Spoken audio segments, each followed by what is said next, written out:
tonight.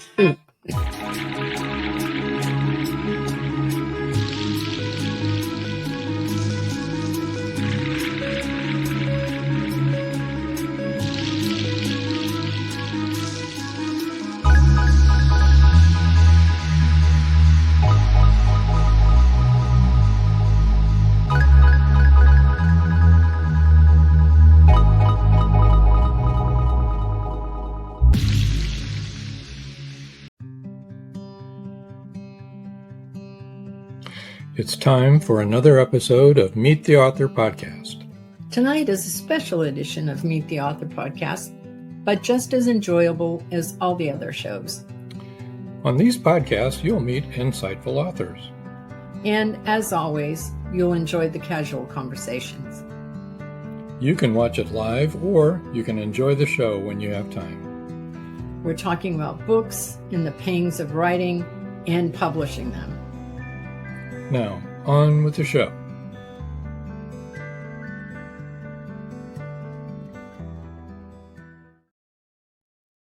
Hi, I'm Rob. And I'm Joan. We're really glad that you're here, whether you're watching us live, a special edition live, or if you're listening to it later on, we're really happy that you decided to join our audience. Oh, Chris Chrisman is in the house. Good evening, Chris. We're so glad that you could make it. Good to see you. I haven't seen you for a while. I know. Well, we haven't been on in a while. That's true. Very true. Well said. Well said. So, well, we're going to be at a book signing on Saturday, the 26th, in Tarpon Springs. So anybody in the area, please come. And it's actually a book festival. All the streets are going to be blocked off and everything. And there's quite a few authors and artists that are going to be there. Right. Yeah. That's from 10 till 4 this coming Saturday at Tarpon Springs, Florida, if you're in the area. And Missy will be with us. Come by. Missy will sign. And The Hill of Sacrificed Souls finally came out. Yes. Launched on the 20th. Available on Amazon. Yep. Do you want to tell everybody a little bit about the book, or? No. No? Okay. Chris says, how's the weather down there? The weather's been good. It's been cool in the mornings and, wicked hot in the afternoon, but low 90s. Yeah. Okay, and here's George. Howdy. Somebody just called me geriatric. Like hell, I said. I don't even speak geriatric, but my Spanish is pretty good. Good, George. Hello, George. George. Hi, Nadine, if you're with George. Yeah, hi. I assume you are. And all the woofies, all the doggies. Paul Hollis says, evening, Robin Hello, Joan. Paul. Hello, Paul. Thank you for the wonderful review, by the way. Yes. Appreciated it. That was really good. It was really good. Chris Chrisman said, okay, now I'm with the gang. There you go. You moved over.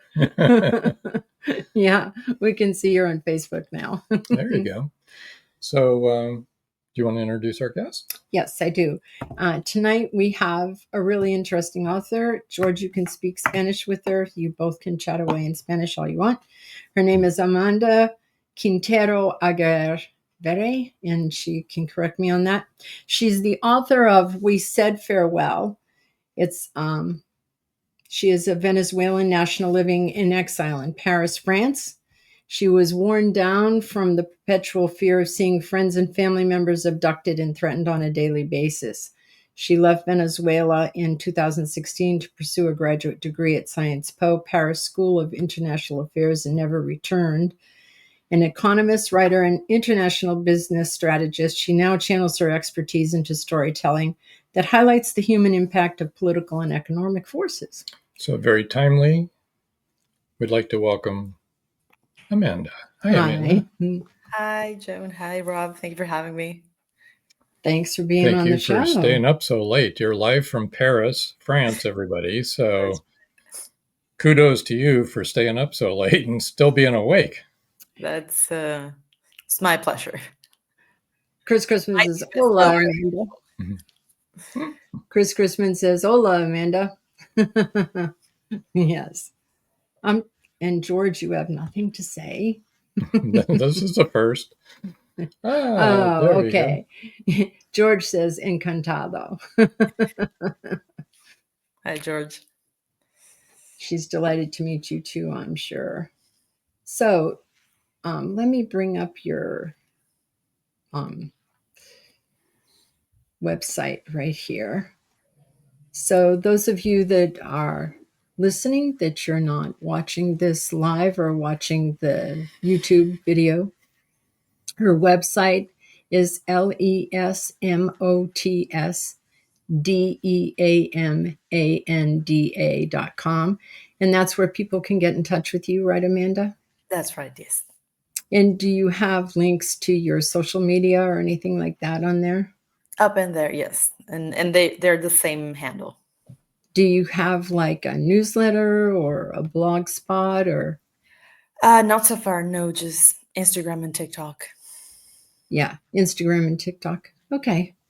That's those are good things too. I felt like I wanted to show. Yes. All right. So the book that we're going to talk about tonight is We Said Farewell: Stories of Forced Exile. Another look at the Venezuelan diaspora, or disbursement, if you will. And these are a number of stories, correct? Those are 5 stories, yes. 5 stories, and they are all Venezuelans. They're all Venezuelans. They all take place in Venezuela, although each of them migrated to a different place in the end. And they are mostly anchored in real facts and in real people. It's just they've been fictionalized for the purpose of reading. Yeah. And so these 5 stories, is one of them your account, or are they No, 5 different accounts? they're 5 different accounts, although you could say that in a way it's almost autofiction because half of the characters are in my age bracket and they lived in the same, like, let's call it literary universe, and so I know that those places very well. And there was, of course, a lot of my life projected into those characters, yeah, for ambience or for adding examples, I would say. Mm-hmm. And where did the 5 people end up in the stories? Well, the first one kind of took a tour around the world. We met in Paris, still lives in Paris. The second one lives in Madrid, Spain. The third one is now moving to northern Spain. The fourth is living in between Argentina and Miami, and the fifth in Mexico City. Oh, that's very interesting. Yeah. A few of them chose Spanish-speaking countries, which was very smart, I'd have to say. Well, it's definitely the easier path in some ways and the more difficult path in other ways, I guess. Yeah. Yeah, because the culture is very different. The culture, I mean, if you go to another Hispanic world like Spain or Mexico, it is a common culture and common language, but also a huge part of the diaspora is there. It is a very present phenomenon. It's part of local politics because it splashes all over the place. So, especially the people who have migrated into South America have faced a lot of xenophobia. Whereas if you go to, like, for example, France, there's not a natural connection. And so you sort of create a language exile that creates a buffer between the storyline and your life. I learned Spanish when I was in Mexico, and at that time I spoke it fluently.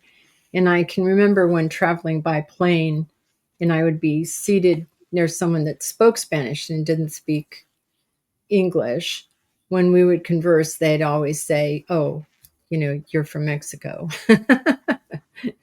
Yeah, you always pick up the accent of the place where you learn the language, right? And the colloquialisms too, I believe, because those are different. I Yeah. think. Oh, and Spanish is very diverse. 400 million speakers, so definitely the place where you learn it has an impact. Uh-huh. Uh-huh. So, well, at least they didn't tell me I hablas como ranchera, so that's, Mhm. that's at least one thing. That's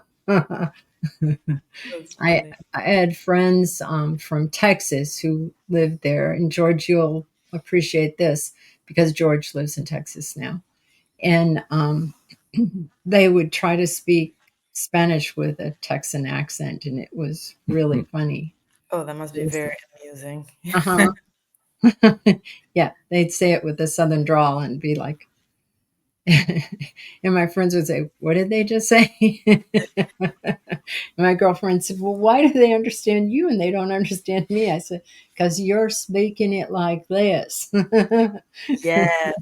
But you know that I think that always happens. Like my whole career has been in international affairs, and you kind of like develop the ear to listen to the dialect that goes underneath. Like you can be speaking English, but unless it's someone that has been exposed extensively to a certain accent, you can usually pick up whatever they speak underneath. Like if you listen to a French person speaking English, you will hear the difference. George said that's called Taxican. Texican. Yeah, that's true. And then some people speak Spanglish, so yeah. Yeah. Yeah, I can't imagine Florida.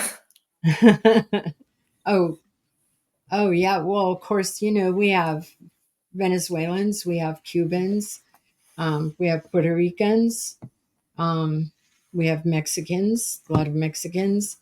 I'm trying to think, who am I leaving out? We have Probably Colombians, Cuban, Puerto yeah, Rican. not as not as much. we've known some Colombian.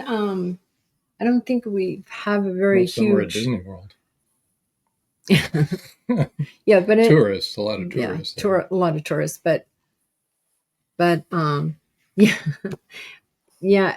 George said, "Oops, Texican," but yeah, we knew you meant Texican. Unless you're calling a taxi. Yeah, We knew what you meant. you betcha. But yeah, I don't think they're, because like anything else, when Cubans come here to live, they live together, you Mm. know, and the same with the Puerto Ricans, and the same with the Venezuelans, and um, Honduras. We have a lot of people here from Honduras, and I'm trying to think of a Colombian, but I don't think we have that many I don't think so. Colombian people that have migrated here. I don't think so, Not that but we maybe know. we do, and we just haven't met a lot of them. But we used to live in Miami, so we certainly knew a lot of Hispanic people. So, what inspired you to write this book? Uh, it was kind of like therapy, to be honest. Yeah. Just to put it into perspective, almost my entire generation left at the same time. Like the Wow. people who are millennials, we almost left in the span of 20 years. Like the entire generation went out. It was a quarter of the country within, yeah, 10 years, something like that, which represents about 8 million people. And so it's a very violent experience to not only have to immigrate yourself, because it's one thing when you go out and I don't know, look for adventures because you wanted to experience something different, than when there's this collapse and you sort of had to flee and everyone you know is fleeing. And I went on to study a master's in international relations. So for those 2 first years of my immigration process, there was a lot of conversation because everyone that I was studying with was interested and familiarized with the news, but from a very informed perspective, right? I mean, I was lucky enough that I was not going into that, because I've met other authors, other Venezuelan authors that went into a very different experience where they did face the xenophobia and they did face the more harsh rejection from the people from the places where they were arriving.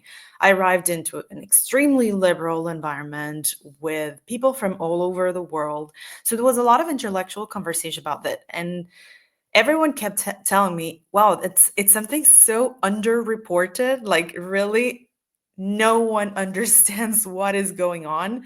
Um, and coming from Venezuela, I had a particular path that sort of allowed me to tell that story in a certain way, because I started my writing journey at a project that belonged to the university where I used to work, the Research Institute for Social and Economic Studies at the university where I went.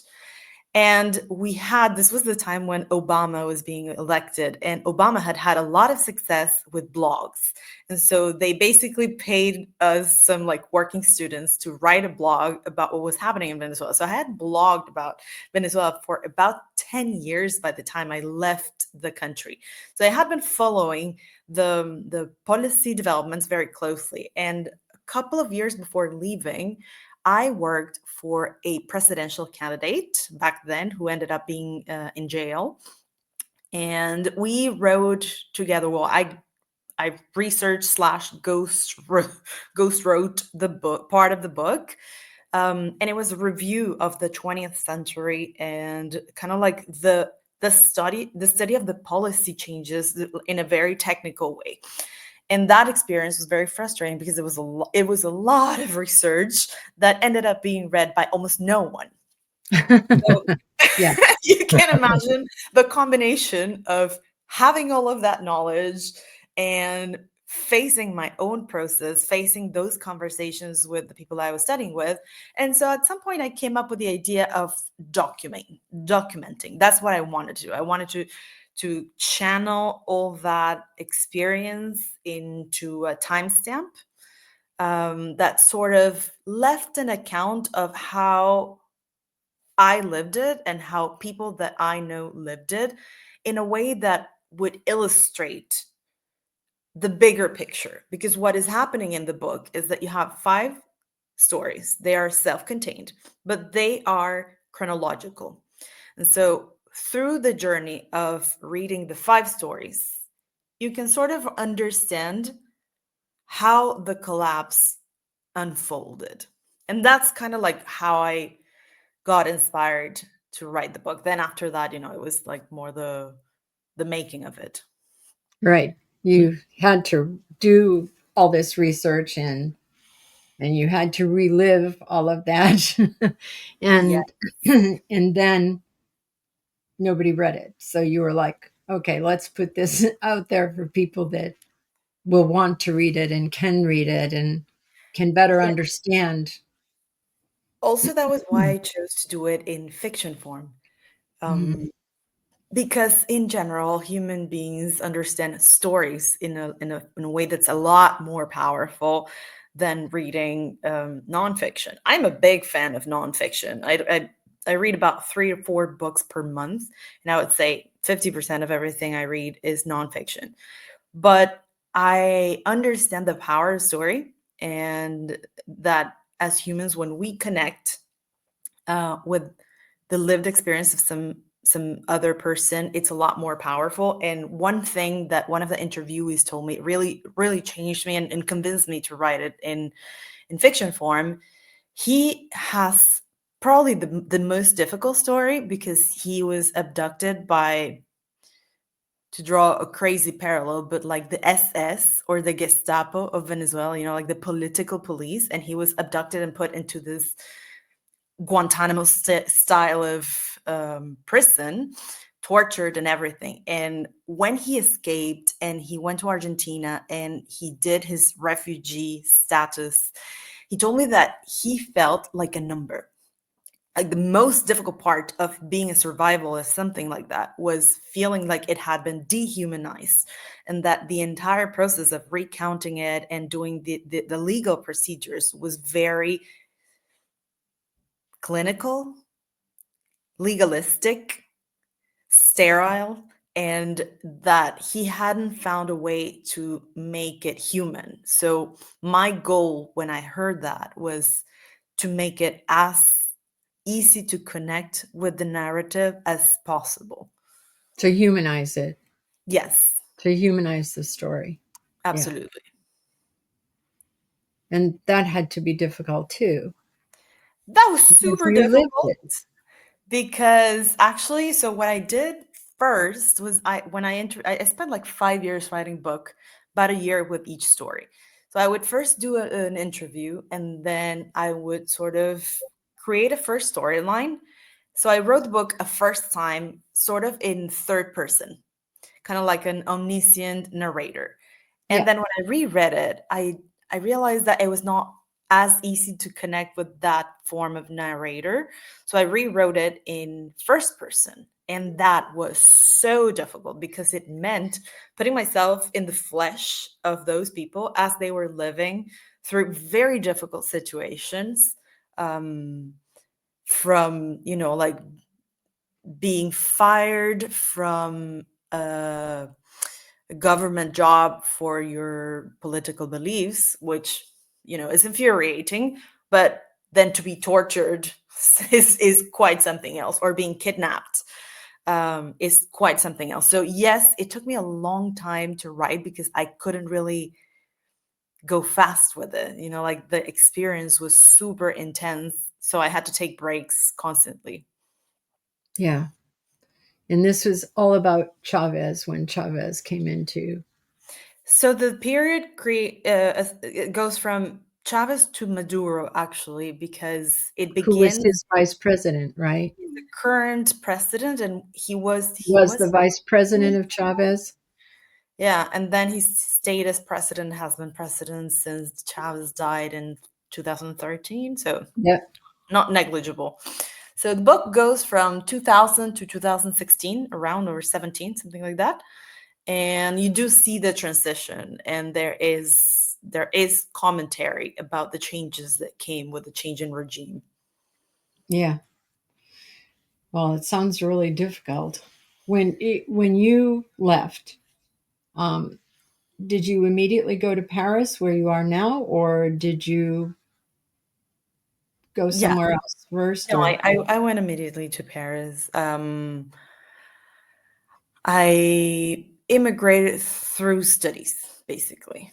I registered to do a master's, knowing that I didn't want to go back. I didn't know exactly that I was going to stay in France, but after you leave the country and you try to stay somewhere else, you realize the difficulty of actually going through with visa processes. And so it's a lot more cumbersome than you imagine. And then the pandemic came. So that was also like a big chunk of time, that sort of made it into a longer stay. yeah, that kind of upset the whole world, didn't it? Yeah, I mean that's just the way everyone had to live with the pandemic. Yep, 5 years. Yeah. Oh, it was really difficult. Um, so you speak very good English. Did you learn English when you were in Venezuela, or? Thank you. Hello. Yeah, actually, I did learn English probably as a child, but also I lived in the States when I was a teenager. I did a Oh, cultural exchange, so one of those like exchange years in San Diego, California, a long yeah. time ago. Did you have fun? So much fun. I love San. We used to live near San Diego. We used to live in between San Diego and Los Angeles. And That's beautiful. That's a beautiful part of the San world. Diego's really beautiful. I really love San Diego. Yeah. Yeah. Yeah. I love being on the water down there. Yeah, I really like it. The and people shopping are and wonderful. I mean, I know some people don't like Californians, but I am a big fan. oh, Chris Crispin says we had a Brazilian girl as an exchange student back in 1973. That's awesome, Chris. That was fun, I'm sure. That is actually this, like we actually did an exchange. Like someone came to my house back in Venezuela, and yeah, it's a pretty cool type of program if you're the kind of teenager that wants to go for that kind of crazy adventure. I'm not sure because I did my exchange probably 2003 or 4. So it was before like voice over email and social media was really around. So it was really isolated. Like you were not connected to your parents for an entire year. That was something crazy to do at the age of 16. So, did you ever go to the San Diego Zoo or the safari park, the San Diego Safari Park that was part of the zoo? I did, but this was like 20 years ago or something. Yeah. So, but I do remember it. It was quite spectacular. Yeah, we had an annual pass there. We used to practically live there. We kind of love animals. Chris Chrisman said culture exchange is good. It is good. So, did you have to leave family in Venezuela? Yeah, absolutely. In the end, they all migrated in time. But at that point, it was one of those like save yourself sort of situation. Really, especially because it was easier for my generation to leave and then like the parent generation to figure it out later. But it was a collapse, honestly. What in the background for you to have like a frame of reference in the background, Venezuela defaulted on its external debt. That's what happened in 2015-16. And the closest thing that you can find in history is the former Soviet Union falling in terms of economic repercussions. So there was a near famine. I mean, there wasn't a proper famine because people started walking to the border in Colombia, taking boats all over the Caribbean, um, to the point that even indigenous tribes started moving around the border with Brazil at that point.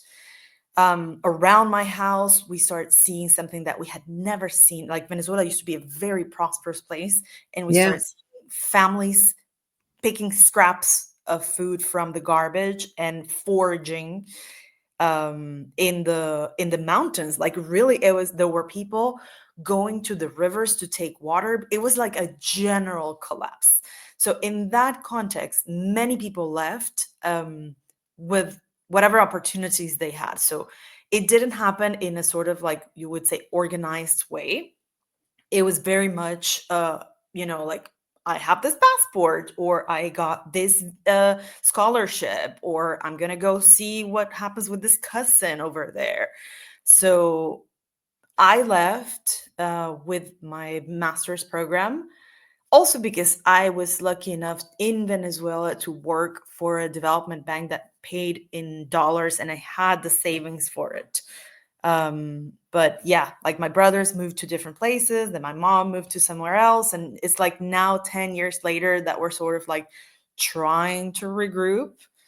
But yeah, and that happened to almost all my friends. That's really Hmm. sad. Very sad. And you know what, when I think about it, it's not just sad because you in the end you remake your life. Like when you leave and you burn your ships, you'll find a way to make a living and to rebuild yourself and everything. But the consequences of one country losing an entire generation, that is the kind of thing that lasts for generations moving forward, because like it's kind of like the equivalent of, I don't know, the Paraguayan wars when they lost like half of the men or something. Like it's one of those things that really it takes decades to rebuild, because then you're going to have a gap. Like right now, all of my friends from grade school, high school, university, all of my job, like my job time, everything, that everyone I knew in Venezuela does not live in Venezuela anymore. Some of them have their parents over there. Some of them have started to bring their parents wherever they are. And so you have this gap. I do know a couple of people who stay for whatever reasons, and they tell you like, we don't have friends. Like we literally do not have people to hang out with. Because there are no people between the ages of 30 and 40 years old. Is like they left. Yeah. And that would be 10 years of people not having families and things like that either. Yeah, I mean, families become scattered. I mean, I do I think mean, like people wouldn't be marrying, having children if the whole age group left. There's going to be a 10-year gap yeah, of no children being born to that age group. among other things. Because I then mean, there'll once be children born older and younger than that, but yeah, those people are gone, so they can't have children and there. not only that, because it creates when you have that magnitude, like 1/4 of the country leave, what happens is that you create this sort of expectation. It's kind of like imagine Ireland back in the day when everyone wanted to leave to the States. It's like it becomes a natural goal of everyone who's younger to also leave because the people above them left. So it creates this cycle of, well, there's no new possibilities, there's no opportunities here. And these people left, so I'm also going to leave. And so it creates this like human movement that lingers. Um, I come from a family that migrated to the United States from Ireland, and you know, and so there are family letters between the people that were left there and the people that moved to America, and the people that moved to America sent money to those people that were back home because that was the kind of thing that was. That was two different potato famines. Hmm. And so there was that reason, wasn't a political reason. And so there was never that loss of family that way. You know what I mean? Because there was always that connection constantly, constant letters going back and forth. And though some people, I know that some people got lost in the transition because part of my family went to Australia and part came to the United States. And so then those two parts of the family didn't get back together until my sister did some research and found the part of the family that had moved to Australia. But Yeah, so because there's things like that. they resettle and they have children there, and you're still, there generations later. Your children are there, your grandchildren are there. So it Mm-hmm. presumably none of you is ever going to go back to Ireland. Mm-mm. That's a thing of the past. Mm-hmm. Mm-hmm. Yeah, I don't think so. I think a lot of us would like to have dual citizenship, and a lot of um, Americans of Irish descent do have dual citizenship, and it's something we've considered. Just makes life easier if you have two passports, Oh and, yeah. and so it is something we've talked about. I would be the only one that could do that in my family because our children are too many generations removed from the people who came over. So, yeah. But well, I mean, I'd be the only one in my family. My siblings, of course, could do the same thing if they wanted to. But yeah, it is something we've all talked about, but haven't done. So I guess it's not that important to us. But yeah, so now you're going to have um, all of these Venezuelans who've now dispersed all over the world and are now setting up generation there, and that's what's going to happen. Yeah.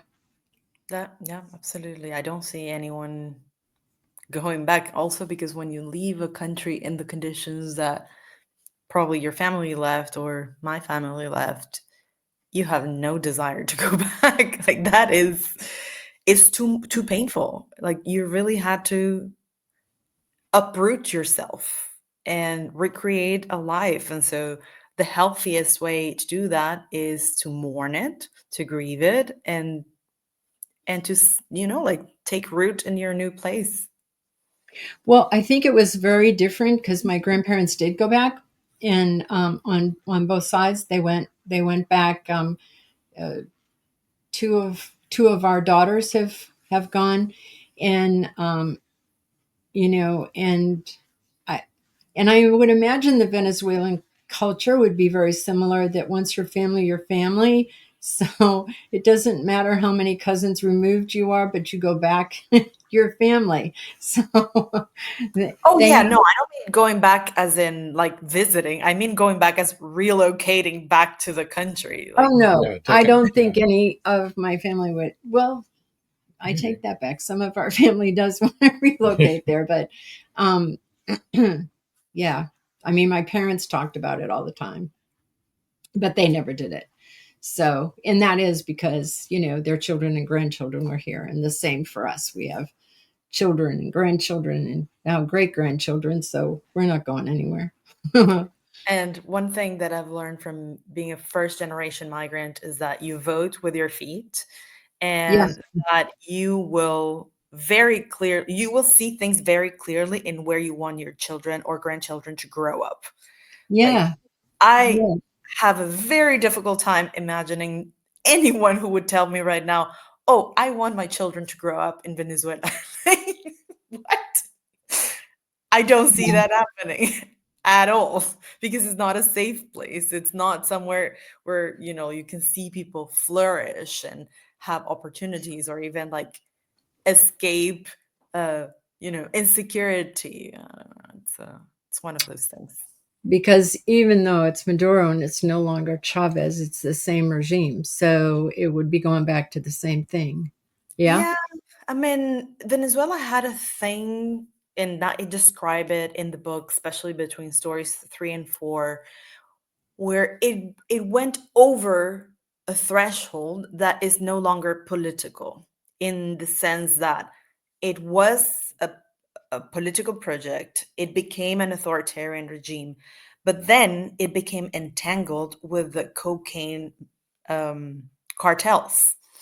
And so now you have a balance of power and a set of incentives of people who are in the government and close to the government that is very different. I mean, they are not interested in elections, protests, normal economy, not even oil, that has been the staple of the Venezuelan economy for a century, like over a century. Even that has declined because the government became so entangled with different sorts of mafias that the country sort of devolved into a feudal state. That's how I like to describe it. And so you have these lords ruling over different parts of the country. The government lost control of the territory in a way, and is now being governed through the mafia structures. And when you fall into that mafia structure, you lost any basis for democracy at all. It's no longer just the authoritarian regime. They got there through a series of steps that I also cover in the book. There was a constitutional crisis. The government rearranged powers to serve the executive power more than any of the other branches. Everything started relying more and more and more onto the figure of the president. All of that was done under Chavez, who was an extremely charismatic person, very popular. He really had the votes back in the day, and he did all these institutional changes on the back of his own personality. He always had over 60% of the vote whenever he did it. But people who were in the opposition would say, like, it's not normal that you remove a Supreme Court justice. Like, it's not normal just because they're not on your side. So there was a slow burn in the institutional change. And then when the government became involved, and that's mostly on the Maduro side, once Chavez dies and their charismatic speaker is no longer the front of the movement, they have to resort to other means, mostly violence. So they started opening violence towards the population. They start using the military against protesters, killing people, kidnapping people, taking them into political prisons, and then eventually they became entangled with these like mafias. It's been all over the news in the States right now with the Tren de Aragua. That is one of the biggest mafias that came out of this crazy entanglement. Okay, yeah. And so now you have this feudal state that is not just about changing a candidate. It has entered into something different that will take, I don't know what kind of power to shake it up. I didn't realize that was a Venezuelan cartel. Yes, Uh-huh. it's one of the newer cartels. Yeah. Hmm. Well, so in this book, We Said Farewell, and that's the story of 5 expats who have moved to different parts of the world, why they left there, what that journey was like. Now you have another book that's coming out when? That's right, May 5th. May 5th, pretty soon. That And is it's right. called Unfiltered from the Feed to the Page, Stories of Wanderlust. You want it, that one looks maybe like happier. A little lighter side, yeah. Wildly different. That literally has nothing to do with what we just talked about. That is a collection of 30 travel stories and 5 or 6 poems. So it's auto creative nonfiction. And yeah, it's a book about travel. It's mostly humor. It's mostly humor based. They're just funny anecdotes that happen because I've had a lot of work travel related life. It's just things that I collected over the years. I think they span over a decade. Well, about the time that I've been living in Europe, yeah. So like let's say from 2015 to 2025. And it's just like funny things that happened. Some of them Great. they're categorized. So some of them are about losing things on the road, some of them are about living in Paris, some of them are about, um, And Joe just posted this while I was looking for your new cover. Sounds similar to what could happen here based on our leader. You're not talking about the travel stories. No. no, I don't think so. I think he was talking about we The said fair. disbursement, yeah. Yes. Yeah. Yeah. That's a scary thing. The Yeah. the whole thing is That scary. that is a very scary read. I've had especially for someone who's not like familiar with the topic.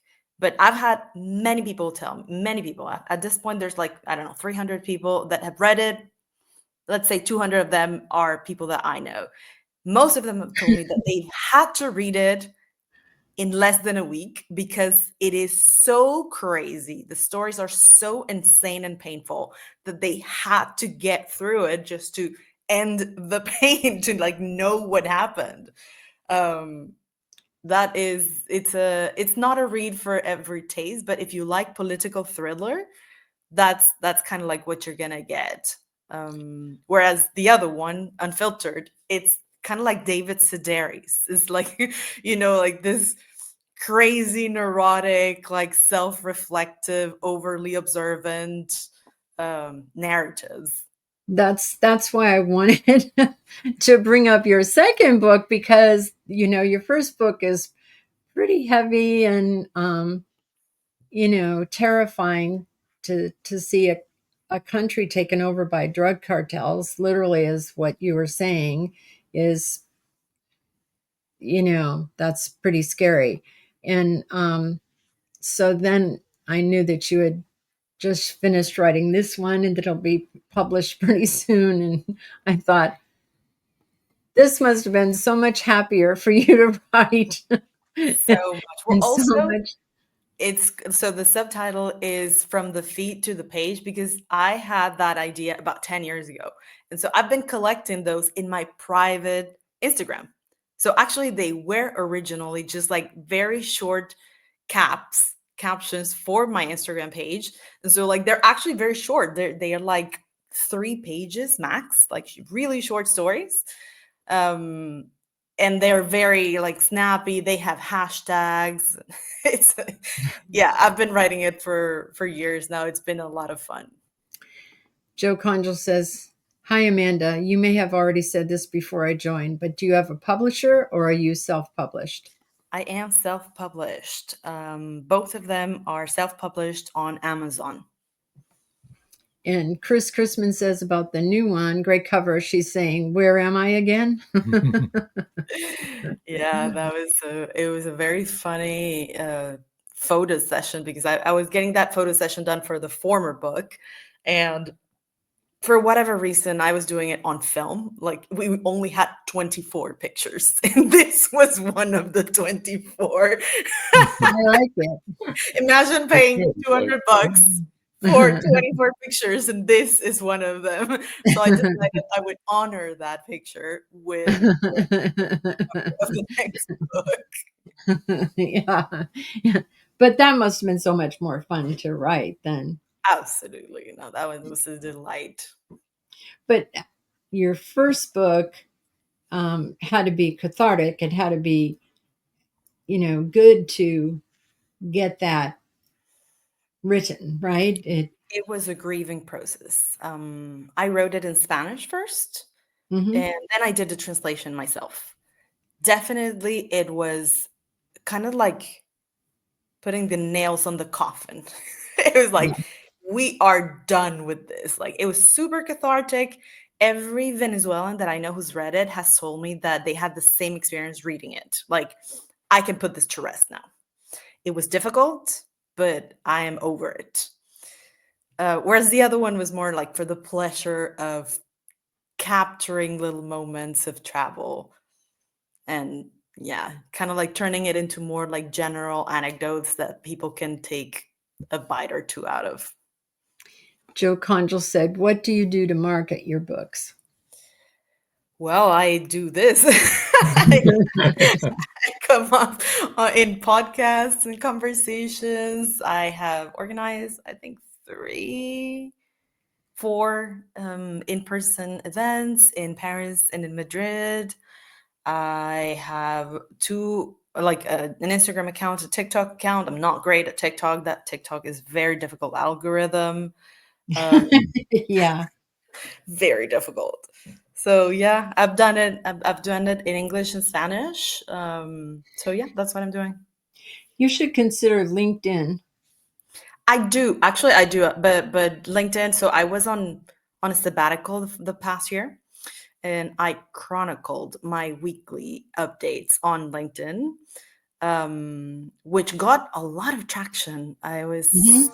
surprised about the traction, but because it's mostly my professional network, the overlap with the book has been a bit crazy. But yeah. But you should use that now that you have all of those followers on LinkedIn to sell your book, because that is a great place. We get a lot of traction on LinkedIn. A lot of authors are on there, and they're actually interested in your book. So Actually, I you should need, wrap up that it's good advice. yes, it is good advice. Trust me. Okay, Joe would like to know what's been the most effective for you, do you think? For promoting the book, Yes, and I know what you're going to say already. we were talking about this right before Yeah, going that's why I know. I would say depends on what you like. What is your goal? Like what's your KPI? For sales, it was in-person events, Yeah. 100%. Like 100%, 20 copies, 30 copies, 50 copies in one, like in book signings. After that, probably my social media. I brought a lot of people from my personal to my author account at the beginning, but going over that, like going out after your first circle, has been really difficult.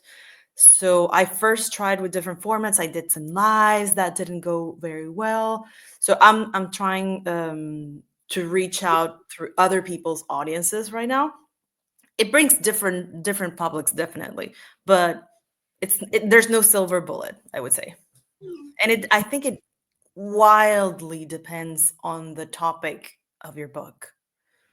So you've been writing a lot for a long time, different forms of writing in different formats, shall we say? Okay. How about writing just a fiction book, like, a romance or a mystery or the science fiction or anything? Would you consider that? Yeah, for Children's stories. sure. I spent the last 4 years in a creative writing workshop with other authors. A lot of ideas came from there. I did explore several formats that I would have never thought about. I definitely would love it, but the honest truth is that I had these two projects going on for such a long time that I'm not out of the woods with getting them out of my head. Like I haven't had the time to think about what it is that I want to write next. But yeah, I think that's somewhere in the future. Yeah, I encourage you to challenge yourself to try that. Even just do a short story about something that maybe you'd never do. I know this because we belong to an authors group too, the Underground Authors, and we've all been challenged, and some of us are going to be writing a different genre than we have been writing. And at first, when I you think about it, it's like, I don't know how to do that. Just like you said, you're in your head and you know what all this stuff is in there because it's been in there forever, right? And then it's like, now, okay, now we're going to go this direction. And you're like, I don't know that road. And I'm not sure if I speak that language. Yeah, it's definitely that. But it was the same. Like when I set out to do We Said Farewell, I had never written long form. All I had written was blog posts, which was like very short form. Yeah. And when I started writing Unfiltered, I I was being very careful about what I shared. Like at the beginning, it was like, okay, I'm just gonna do the most sanitized type of stories. And the more the more I kept going, the more transparent they became. And those are definitely the best in the book. So there's definitely that part of committing yourself to the idea that you can do it and then going and trying to find out how to do it. Hmm. Hmm. Exactly. Especially in the for the second one for Unfiltered, in the meantime, I started doing improv and I took some comedy Oh, writing classes. And so like I actually took some comedy skit writing classes. And so there's a lot of them that are using those formats that yeah, I I can see would that. have never thought that I would do that. I can see why that would be so. Joe Conjal said it's like starting all over as an author, Joan. Yes, Joe, it is. That's exactly what it is.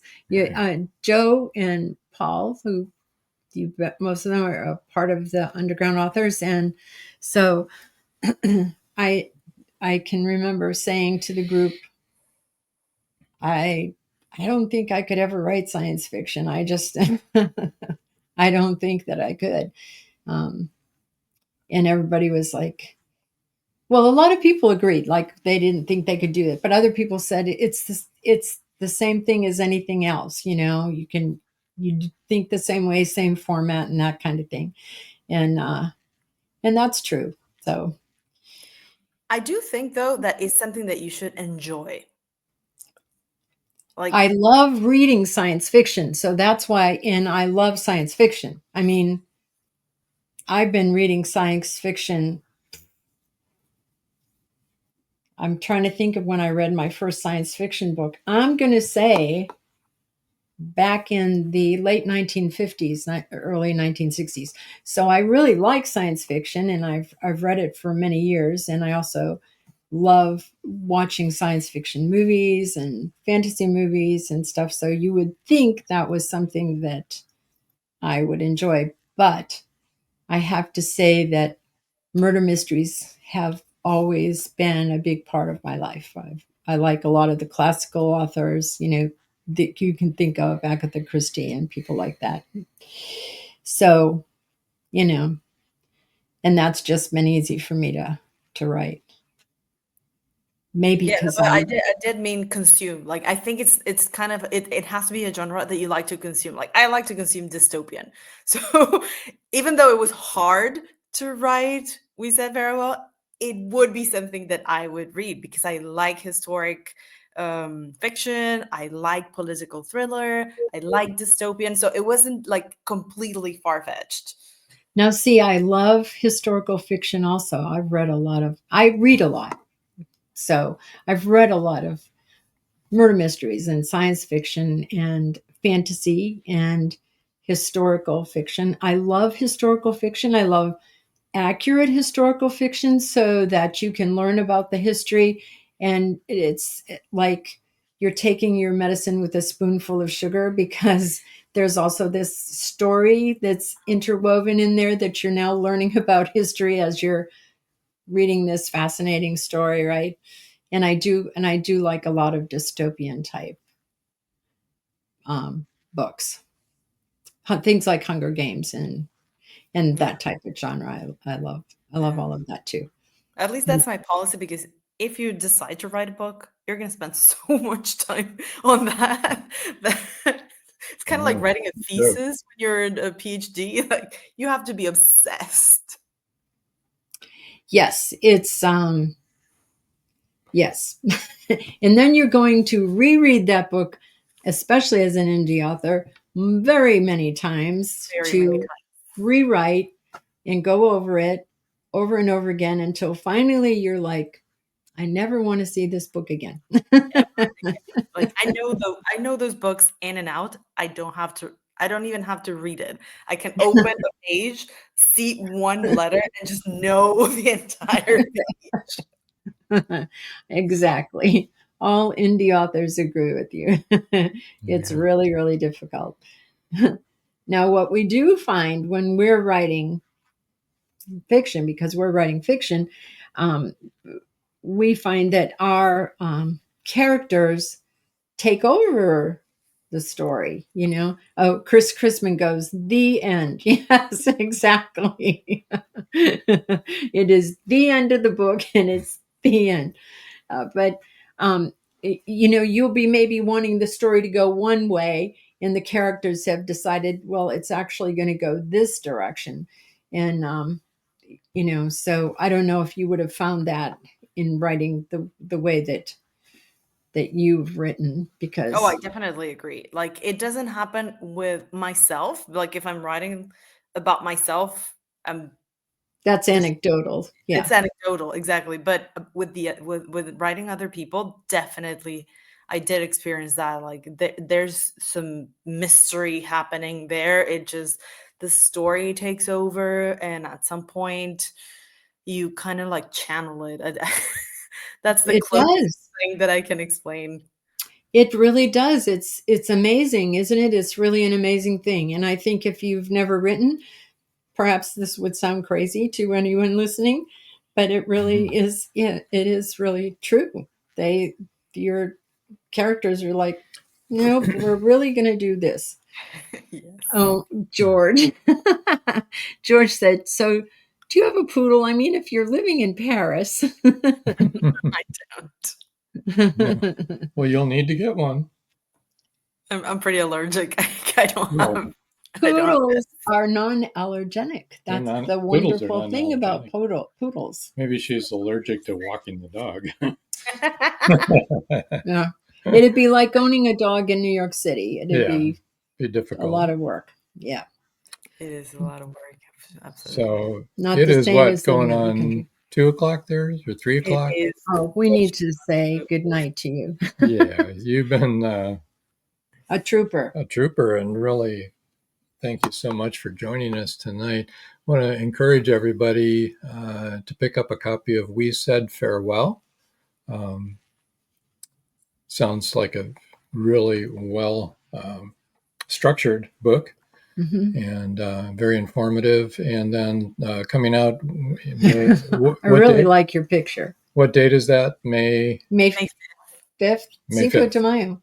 Okay, Cinco de Mayo. There you go. Yeah, it's we all heard about Chavez and what was going on there, but to see firsthand is right. Really cool.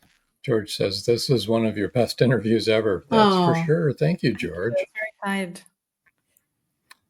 Good night, and thank you for staying up late, Amanda. Chris Chrisman says. Thank you all for having me and for being a live audience. Yes, our audience is the best. They're all intelligent and well-read and know what they're talking about. So that's for sure. Yeah, it was a very good interview. I'm sorry that you lived through that, and I think it would behoove people to read about what happened and to understand it and see what that was like. It's interesting that you likened it to the Soviet Union falling apart, but we did all see that when that happened was they had no milk, they had no toilet paper, they had nothing. Yeah. Very interesting show. Joe Conjal says, thanks, Amanda. And of course, Robin Joan. Thank you, You're Joe. welcome. Thanks for joining us. Yeah. Sure. Paul Hollis says, fascinating interview. Thanks, Joan, Rob, and Amanda. Thank you, Paul. Thanks, Paul. Thanks, everybody, for hanging in there tonight. I know. Especially you, Amanda. For most of us, it's much earlier in the night than it is for you. I'm sorry. Sorry, this was my own doing. Well, I hope you have great success with your book and your next one also, and keep in touch. Yeah. Thank you very much. Have a good evening. You too. You too. Good night, everybody.